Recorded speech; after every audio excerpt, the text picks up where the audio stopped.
आप सभी का बहुत बहुत स्वागत है मेरी इस YouTube चैनल में। आज इस वीडियो में हम एक ऐसे टॉपिक के बारे में डिस्कस करेंगे जिसका कि इतिहास पढ़ने के समय कई बार जिक्र होता है। खास करके जब हम प्राचीन भारत का इतिहास पढ़ते हैं, सिंधु घाटी की सभ्यता के बारे में या दूसरे किसी टॉपिक पर प्राचीन भारत से रिलेटेड, तो इसका जिक्र होता है। क्या है ये? कार्बन 14 पद्धति, या हिंदी में इसको हम बोलेंगे कार्बन 14 पद्धति।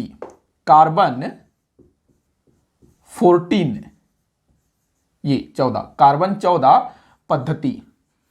जैसे हम लोग सिंधु घाटी की सभ्यता पढ़ते हैं कि सिंधु घाटी की सभ्यता कितनी पुरानी है, कितने साल पुरानी है, तो अलग अलग इतिहासकार जो है अलग अलग बताते हैं। कोई बोलता है 5000 साल पुरानी है, कोई कुछ और बोलता है।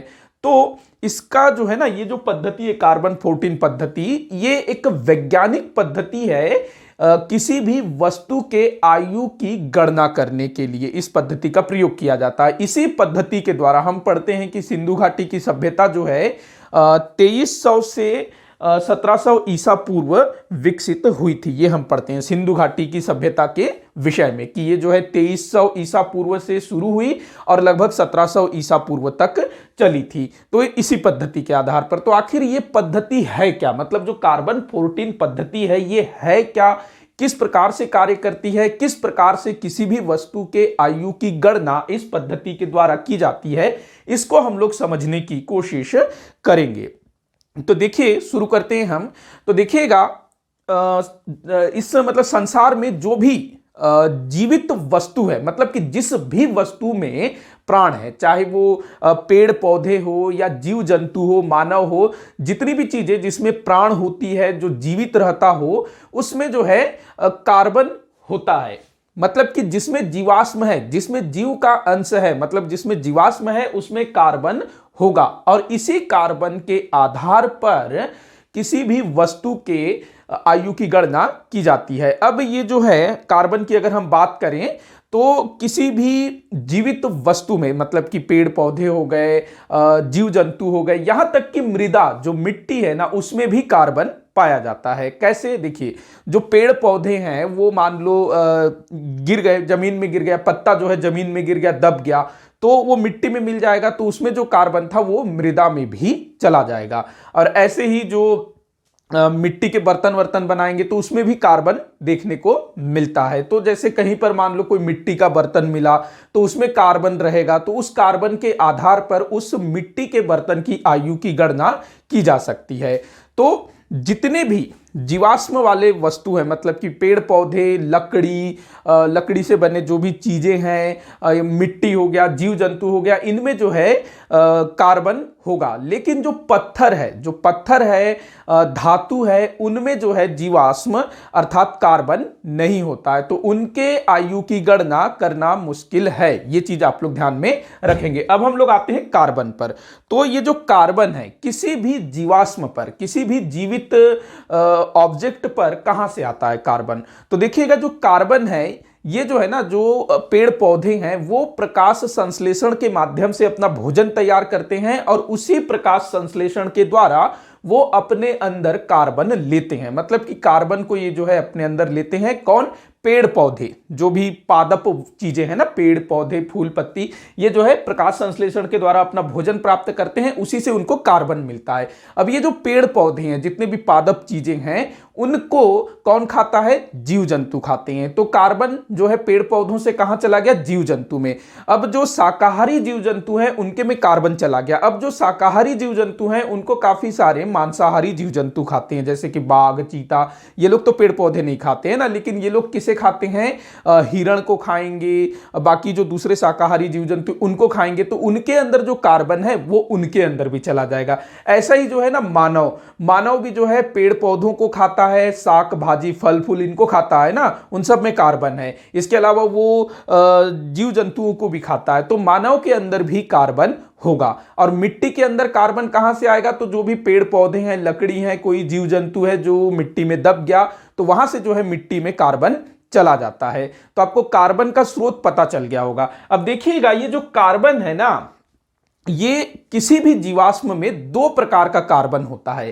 कितने प्रकार का कार्बन होता है? दो प्रकार का कार्बन होता है। एक कार्बन जिसको हम कहते हैं कार्बन 14, कार्बन 14, इसको कैसे लिखेंगे? C14।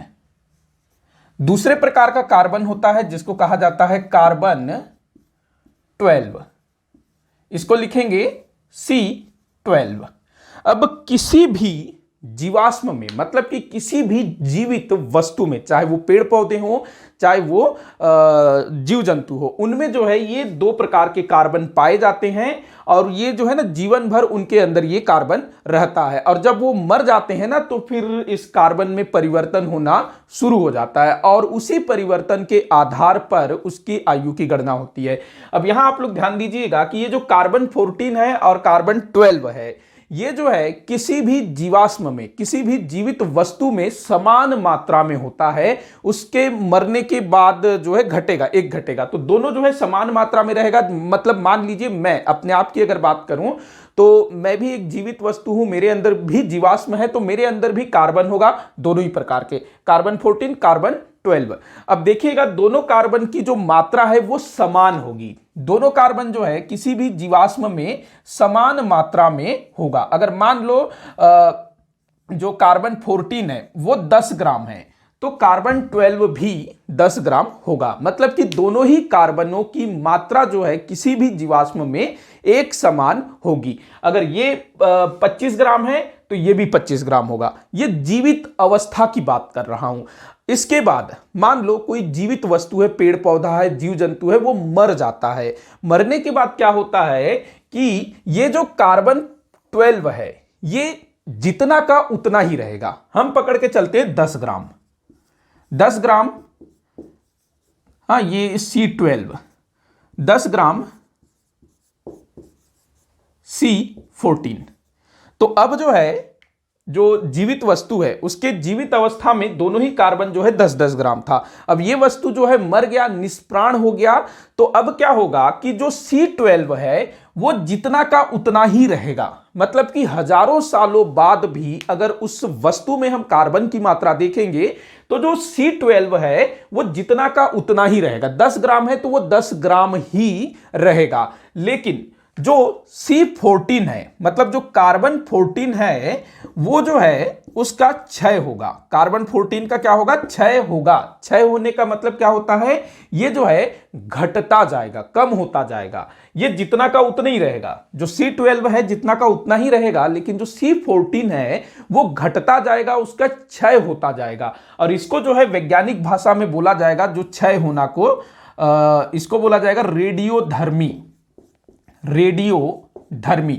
आपसे पूछा जा सकता है कि जो कार्बन 14 है वो किस प्रकार का कार्बन है, तो वो रेडियोधर्मी है। मतलब कि रेडियोधर्मी का मतलब होता है कि वो घटता है। ये वैज्ञानिक चीजें हैं, इसको मैं ज्यादा डिटेल में नहीं जाऊंगा साइंस के लैंग्वेज में।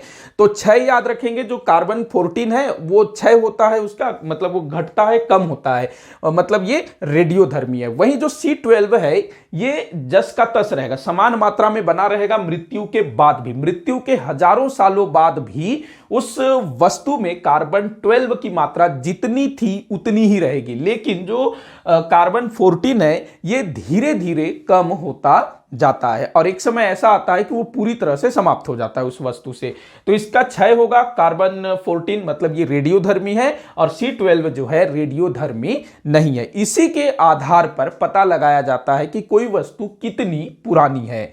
मतलब देखिए एक लकड़ी का टुकड़ा है, उसमें उसके अगर आयु की गणना की जाएगी तो उसमें दोनों कार्बनों को देखा जाएगा। C12 को देखा जाएगा कि भाई C12 जो है 10 ग्राम है, उस पर C14 को देखा जाएगा ये कितना ग्राम है, मान लेते हैं कि वो 5 ग्राम है, आधा हो गया है, तो उस हिसाब से जो है उसके काल की गणना की जाएगी। अब यहां पर ये जो कार्बन 14 पद्धति है इसमें यह नियम चलता है कि अगर मान लो कार्बन 14 की मात्रा आधी है, 10 ग्राम था, पहले तो देखो मान लो कोई ऑब्जेक्ट मिला, लकड़ी मिला, ये लकड़ी का टुकड़ा है, छोड़ो ये ड्राइंग करना, लकड़ी हम लिखते हैं, तो कोई लकड़ी मिला, उसमें जो है 10 ग्राम जो है अपना क्या है, C12 है 10 ग्राम। और 10 ग्राम C12 है, मतलब कि जब वह लकड़ी जीवित अवस्था में था तो उसमें जो है 10 ग्राम C12 था, जो कि अभी भी है, मतलब कि उसमें जो है 10 ग्राम C14 भी था, कार्बन 14। लेकिन अभी जब हमको ये मिला, ये लकड़ी का टुकड़ा हजारों साल बाद, तो इसमें जो है कार्बन 14 की मात्रा हो गई है 5 ग्राम, C14 की मात्रा 5 ग्राम। तो अब जो है यहां पर वैज्ञानिकों का जो नियम है, इस कार्बन 14 का जो नियम है, अगर मान लो किसी भी वस्तु में कार्बन 14 की मात्रा आधी हो गई है तो उसकी आयु कितनी होगी? 5730, या फिर कुछ किताबों में आपको 5568 भी देखने को मिलेगा। लगभग मोटा माटी ये हम पकड़ के चल सकते हैं कि किसी भी वस्तु में कार्बन की मात्रा यदि आधी हो जाती है तो वहां पर उस वस्तु की आयु कितनी होगी? लगभग 5500 वर्ष, मतलब वो 5500 वर्ष पुरानी होगी। तो इसी पद्धति के आधार पर सिंधु घाटी सभ्यता में जो भी मृद भांड प्राप्त हुए हैं ना, जो मिट्टी के बर्तन प्राप्त हुए हैं, क्योंकि मिट्टी में भी कार्बन पाए जाते हैं, क्योंकि मिट्टी में देखो, एक तो एक पेड़ पौधे के जो अंश है वो दब जाएंगे, इसके अलावा मिट्टी में जो भोजन किया जाएगा, मिट्टी के बर्तन में जो भोजन किया जाएगा, तो भोजन में जो कार्बन रहेगा वो भी मिट्टी के बर्तन में चला जाएगा ना। तो उसके आधार पर जो है सिंधु घाटी की सभ्यता के काल का निर्धारण किया गया। अब ये जो पद्धति है कार्बन 14 पद्धति, इसको खोजा किसने था, इसका आविष्कार किसने किया था, तो ये भी इंपॉर्टेंट हो सकता है। इसको मैं क्लीन कर लेता हूं। मुझे पूरी आशा है कि आप लोगों को टॉपिक समझ में आ रहा होगा। देखो, आप हिस्ट्री अगर पढ़ रहे हैं तो आपको ये सारी चीजें जो है जाननी जरूरी है। तो एक अमेरिकी रसायन शास्त्री थे, अमेरिका याद रखेंगे, अमेरिका के एक रसायन शास्त्री थे, रसायन शास्त्री,